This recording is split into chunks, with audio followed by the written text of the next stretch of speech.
ቁርአን ላይ እነዚህን ሁለት ተመሳሳይ የሚመስሉ ቃላት እንዴት ነው በትክክል ለይተን የምናነባቸው? አሶላት ወይስ አሶላዋት? እቺ ትንሿ የአሊፍ ምልክት ከዋው ከጎን ቀጥላ ከተቀመጠች ዋው ትነበባለች። አሶላዋት አሶላዋት።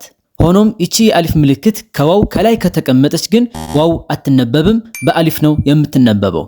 አሶላት አሶላት። ስለዚህ حافظوا على الصلوات والصلاة الوسطى ይበልጥ ግልጽ እንዲሆን የተወሰኑ አንቀጾችን እንመልከት። أولئك عليهم صلوات من ربهم قربات عند الله وصلوات الرسول قالوا يا شعيب أصلاتك تأمرك ኢነ ሶላተከ ሰከኑን ለሁም። እናንተም ለማንበብ የሚከብዷችሁ የቁርአን አንቀጾች ካሉ ኮሜንት ላይ አስፍሩልኝ። ለእንደዚህ አይነት አጫጭር የተጅዊድ ቲፖች ፎሎ ማድረግ እንዳይረሳ።